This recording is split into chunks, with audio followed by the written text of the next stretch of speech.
Israel is at war and the U.S. is sending help. The latest on Israel's response to the surprise attack from Hamas. And more auto workers are set to go on strike, but this time against Mack Trucks. The morning rundown starts now.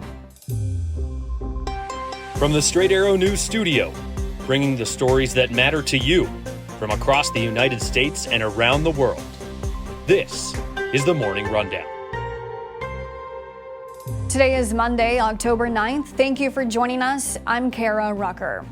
A war rages in Israel this morning, and U.S. warships are currently moving in as a signal of support. Hamas militants staged a surprise attack, killing more than 700 people, including at least 4 Americans, launching a barrage of thousands of rockets, invading multiple communities, and taking hostages.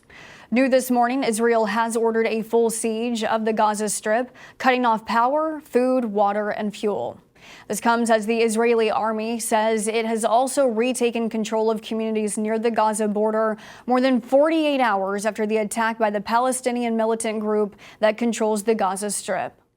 Hamas, deemed a terrorist organization by the U.S., crossed into Israel Saturday morning by land, sea, and air, striking major cities like Tel Aviv and Jerusalem. Israel has retaliated with airstrikes of its own into Gaza. On Sunday, the Israeli government formally declared war, one that Israel's Prime Minister Benjamin Netanyahu says will be a long and difficult one, issuing this message shortly after the attacks began. Citizens of Israel, we are at war, not in operation or in fighting rounds, but at war. This morning, Hamas launched a murderous surprise attack against the state of Israel and its citizens. Armed Hamas militants entered 22 Israeli towns, taking hostages back with them to Gaza, both civilians and soldiers. 260 people were ambushed at a music festival and killed, others kidnapped and unaccounted for. The leader of Hamas's military wing says the assault comes as a response to Israel's blockade on Gaza and its occupation of the West Bank. A relentless and deadly conflict between Israel and Palestinians has lasted for centuries, this attack being the worst in decades.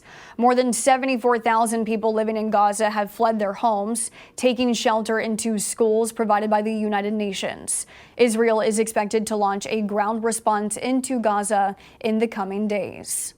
As news of the attack broke, President Joe Biden made it clear that America is behind Israel in its fight against the Palestinian militant group.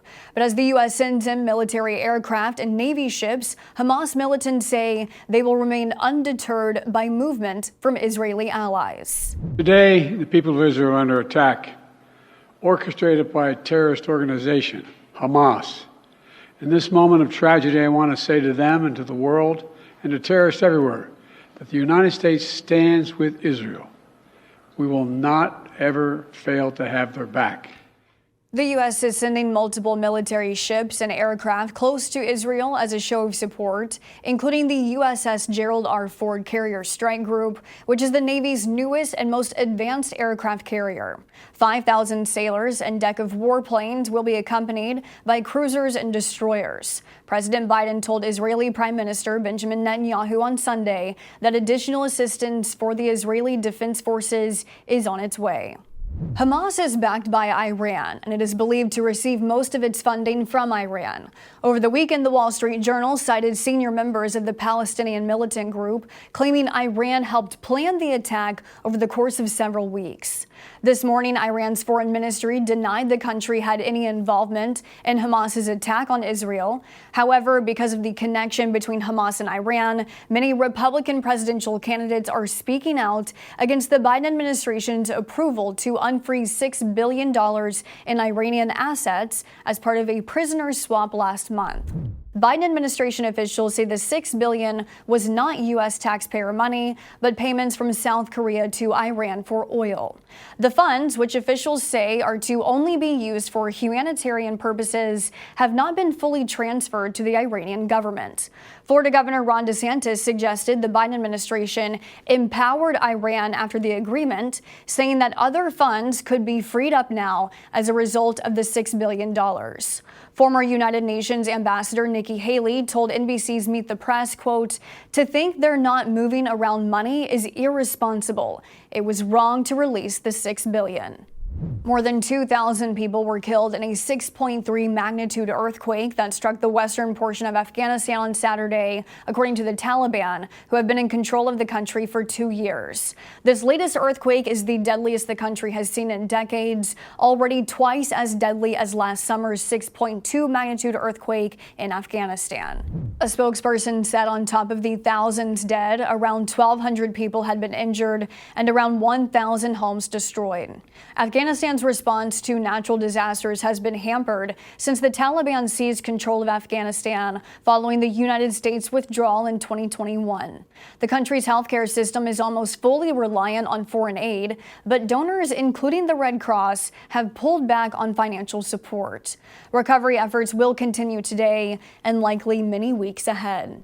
Some 4,000 members of the United Auto Workers Union are set to go on strike this morning, not against the big three Detroit automakers, but Volvo-owned Mack Trucks. 73% of the union members rejected a tentative 5-year contract agreement by Mack on Sunday, voting to go on strike in 3 states today.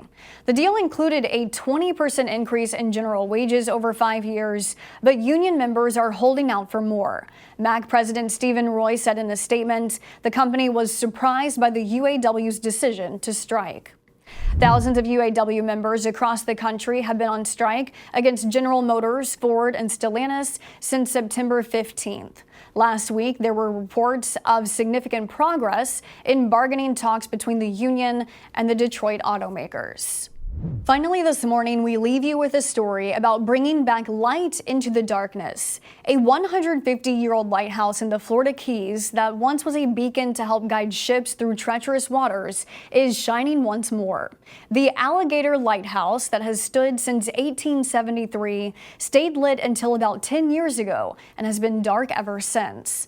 But a community group is spending $6 million to restore and preserve the lighthouse they call its Statue of Liberty. This past weekend, the Alligator Lighthouse, named after a Navy ship that sank in the area in 1822, was back on. It was, however, just a reminder of the group's goal to bring back the illuminated landmark permanently, a project that is expected to take up to 6 years to complete. These are your top stories for this Monday. Be sure to subscribe to our Morning Rundown podcast to listen to our show each weekday. Unbiased, straight facts, that's Straight Arrow News. We'll see you back here tomorrow. Until then, I'm Kara Rucker. Have a great day.